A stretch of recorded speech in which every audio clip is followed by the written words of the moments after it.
నమస్తే, welcome to Aadan. నేను Bapayya. Andhra Pradesh PCC అధ్యక్షురాలు వైఎస్ షర్మిల మీడియా ఎదుట కన్నీటి పర్యంతమయ్యారు. అందుకు కారణం వైఎస్ జగన్. తన తోడబుట్టిన అన్న, ఒకే తల్లి రక్తం పంచుకుని పుట్టిన అన్న షర్మిల కన్నీటికి ఎందుకు కారణమయ్యారు అంటే అందరూ చెప్పే ఒకే ఒక్క సమాధానం, ఆస్తుల వివాదం. కానీ అందరూ అనుకున్నట్టు అది ఆస్తుల వివాదం కాదు. ఆస్తుల కోసమే అయితే షర్మిల పోరాడుతుంది తప్ప బేలగా కన్నీరు పెట్టుకోదు. ఆమె ఇంత భావోద్వేగానికి లోనవ్వడానికి కారణం తనను కన్న తల్లిపై తన సొంత అన్నే కేసు పెట్టడం. జగన్ అసలు వైఎస్ విజయలక్ష్మిపై కేసెందుకు పెట్టాడు? అంత అవసరం ఏమొచ్చింది? జగన్మోహన్ రెడ్డి పరంగా చూస్తే తన తల్లి విజయలక్ష్మిపై కేసు పెట్టడం తనకు అవసరమే. ఒక్క మాటలో చెప్పాలంటే అది ఆయనకు అనివార్యం కూడా. దీని గురించి డీటెయిల్డ్గా చెప్పాలంటే కొంచెం ఫ్లాష్ బ్యాక్లోకి వెళ్ళక తప్పదు. మాజీ సీఎం జగన్ అయిన వారి మీద కేసులు పెట్టడం ఇది కొత్త కాదు. తనకు ఉపయోగపడుతుంది అనుకుంటే చనిపోయి పరలోకంలో ఉన్న వారిని కూడా అవినీతి కేసుల్లో ఇరికిస్తారు. సిబిఐ ఛార్జ్ షీట్లో తన కన్న తండ్రి వైఎస్ రాజశేఖర్ రెడ్డి పేరు చేర్చేలా కూడా చేశారు. ఇది 2014 కన్నా ముందు జరిగితే 2024 ఎన్నికల సమయంలో కానీ బయటపడలేదు. ఇప్పటికీ కూడా ఈ విషయం బయటపడడానికి కారణం జగన్ స్వయం కృతాపరార్థమే. జగన్ గనక తన చెల్లికి ఇవ్వాల్సిన ఆస్తి వాటాను గనక ఆమెకు ఇచ్చేసి ఉంటే ఈనాడు ఈ కేసుల నుండి తప్పించుకోవడానికి పన్నిన ఈ కుయుక్తులన్నీ బయటపడేవి కాదు. తండ్రి వైఎస్ పేరును సిబిఐ ఛార్జ్ షీట్లో చేర్చడానికి గల కారణాలను కూడా ఎన్నికల ముందు షర్మిల ఎలా చక్కగా వివరించారో అందరూ చూశారు. అందుకు లాయర్ పొన్నవోలు సుధాకర్ రెడ్డి ఏం చేశారో, ఎన్ని కోర్టుల్లో కేసులు వేశారో కూడా షర్మిల తెలియజేశారు. అలా వైఎస్ఆర్ పేరును ఛార్జ్ షీట్లో చేర్చడం వల్లనే జగన్కు ఆనాడు బెయిల్ వచ్చిందని, అందుకు ప్రతిఫలంగా 2019లో జగన్ సీఎం అయ్యాక పొన్నవోలు సుధాకర్ రెడ్డిని ఏజీని చేశారని కూడా షర్మిల చెప్పుకొచ్చారు. ఇక షర్మిల విషయానికి వస్తే, ఒక పక్క తనకు అన్యాయం జరిగిందని అంటూనే ఉన్నారు. తన అన్న జగన్ చేసిన పనుల్లో నైతికత లేదని చెబుతున్నారు.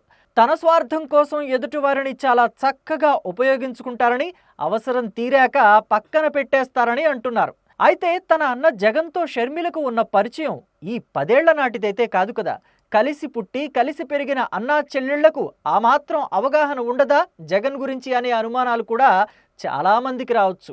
కానీ జగన్ ఇలాంటి విషయంలో చాలా జాగ్రత్త పడతారు. షర్మిల తనకు చెల్లెలు మాత్రమే కాదని, కూతురుతో సమానమని చెప్పినట్టు విజయలక్ష్మి తన ఆత్మకథలో రాసుకొచ్చారు కూడా. వైఎస్ మరణానంతరం షర్మిల గురించి తనను దిగులు పడొద్దని, అంతా తాను చూసుకుంటానని జగన్ తనతో చెప్పినట్టు కూడా విజయలక్ష్మి తన ఆటోబయోగ్రఫీలో రాసుకొచ్చారు. అయితే ఈ మాటలన్నీ సమస్యలు తనను చుట్టుముట్టనంత వరకే అన్నది తదనంతర కాలంలో పరిణామాల వల్ల షర్మిలకు తేటతెల్లమైంది. 2014లో బెయిల్ కోసం తండ్రి పేరును సిబిఐ ఛార్జ్ షీట్లో చేర్చేలా చేసిన జగన్ ఇప్పుడు తాజాగా బెయిల్ క్యాన్సిల్ కాకుండా ఉండేందుకు తన కన్నతల్లి మీదనే కేసులు వేసే స్థాయికి వచ్చేశారు. పైగా ఇవన్నీ ప్రతి ఫ్యామిలీలో ఉండేవేనని అన్నారు జగన్. ఘర్ ఘర్ కీ కహాని అని చాలా చక్కగా హిందీలో కూడా చెప్పారు. మరి ఎన్టీఆర్ సీఎం పదవి కోల్పోవడం, చంద్రబాబు ముఖ్యమంత్రి అయిన విషయం కూడా వాళ్ళ ఇంట్లో విషయమని ఎందుకు అనుకోలేదు అని కూడా వాళ్ళ ఘర్ కహాని అని సరిపెట్టుకోకుండా వెన్నుపోటు రాజకీయమని 2019 ఎన్నికల్లో ఎందుకు ప్రచారం చేశారు జగన్ అనే మాటలు ఇప్పుడు వినిపిస్తున్నాయి. ఎన్టీఆర్ కొడుకులు, అల్లుళ్ళు అందరూ కలిసే కదా ఎన్టీఆర్ అల్లుడైన చంద్రబాబును సీఎంగా ప్రతిపాదించింది. మరి వాళ్ళ కుటుంబ విషయాన్ని ఎన్నికల సమయంలో జగన్ ఎందుకు వాడుకున్నారు అన్న దాన్ని ఏమని సమాధానమిస్తారో కూడా చూడాలి.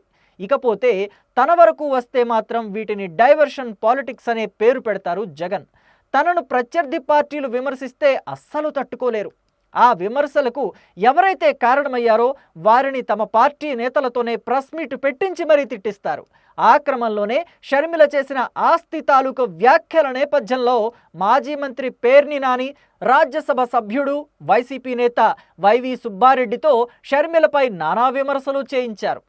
కనీసం వైవి సుబ్బారెడ్డి అయినా దగ్గరి బంధువు కాబట్టి, వైఎస్ కుటుంబ వ్యవహారాలు కాస్తో కోస్తో తెలుసు కాబట్టి మాట్లాడారనుకోవచ్చు. కానీ పేర్ని నాని ఏ దగ్గరి బంధువు కాదు, దూరపు బంధువు కాదు. అయినా వైఎస్ ఫ్యామిలీలో ఆస్తులు ఎవరెవరు ఎలా పంచుకోవాలో కూడా ఆయనే క్లారిటీ ఇచ్చేశారు. కోర్టులకు అందరి లాజిక్కులు కూడా, లా పాయింట్లు కూడా ఆయనే తీసేసి ప్రెస్ మీట్లో చెప్పారు. ఇలా వైసీపీ నేతలతో ప్రెస్ మీట్లు పెట్టించి మరీ విమర్శలు గుప్పించిన నేపథ్యంలోనే షర్మిల విజయవాడలోని కాంగ్రెస్ పార్టీ కార్యాలయంలో ఏర్పాటు చేసిన మీడియా సమావేశంలో మాట్లాడాల్సి వచ్చినట్టుగా తెలుస్తోంది. ఇక జగన్ కోసం తాను తన తల్లి ఎంతో కష్టపడ్డామని చెప్పారు. 5 ఏళ్లుగా ఎంఓయు తన దగ్గర ఉన్నప్పటికీ తానెప్పుడు ఒక్క మీడియా హౌస్కి కూడా వెళ్ళలేదన్నారు. ఎన్ని కష్టాలు వచ్చినా ఎంఓయును వాడుకోలేదని చెప్పారు షర్మిల.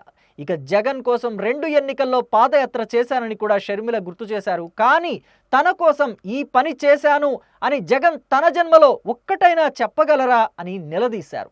జగన్ బెయిల్ రద్దవుతుంది కాబట్టి కోర్టులో కేసు వేశామని చెబుతున్నారన్నారు షర్మిల. అంటే తనకి లాభం జరుగుతుంది అంటే తల్లిని కోర్టుకు ఈడుస్తారా అని ఆక్రోశించారు షర్మిల. ఇవన్నీ చూసిన తన తల్లి తాను ఇంకా ఎందుకు బ్రతికున్నాను అని బాధపడుతోంది అని షర్మిల చెప్పుకొచ్చారు. ఈ క్రమంలో షర్మిల కూడా కొంత కన్నీటి పర్యంతమయ్యారు. ఏది ఏమైనా వైఎస్ఆర్ బ్రతికి ఉంటే పరిస్థితులు వేరుగా ఉండేవని వైఎస్ అభిమానులంతా అనుకుంటున్న మాట ఇప్పుడు బయటకొస్తుంది. వైఎస్ఆర్ ప్రాణాలతో ఉన్నంతకాలం ఎడుగురి సందింటి అనే కుటుంబానికి సంబంధించిన ఒక్క వ్యవహారం కూడా బయటకు పొక్కలేదు. గుట్టంతా వైఎస్ గుప్పెట్లోనే ఉండేది.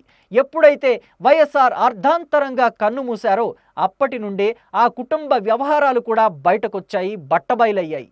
వైఎస్ఆర్ తండ్రి రాజారెడ్డి పెళ్లిళ్ల విషయం దగ్గర నుండి వైఎస్ఆర్ అన్నాదమ్ముళ్ల మధ్య ఉన్న వైరం కూడా అన్నీ బహిర్గతమైపోయాయి. ఈ నేపథ్యంలో వైఎస్ వివేక ప్రాణాలు కూడా ఆహుతయ్యాయనే కథనాలు కూడా నడిచాయి.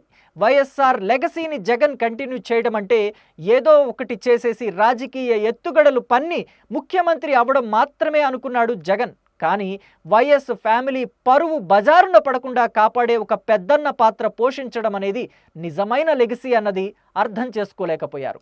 మరి జగన్ మనసు ఎప్పుడు కరుగుతుంది? జగన్ షర్మిలకు అన్నగా మారడంతో పాటు వైఎస్ కుటుంబానికి పెద్దన్నగా ఎప్పుడు మారతాడు? తల్లిపై పెట్టిన కేసు జగన్ ఎప్పుడు వాపసు తీసుకుంటాడు? ఇవన్నీ అసలు జరుగుతాయా? ఏమో అనుమానమే అని కొందరు అంటుంటే, కొందరు మాత్రం వీటికి కాలమే సమాధానం చెప్పాలి అంటున్నారు.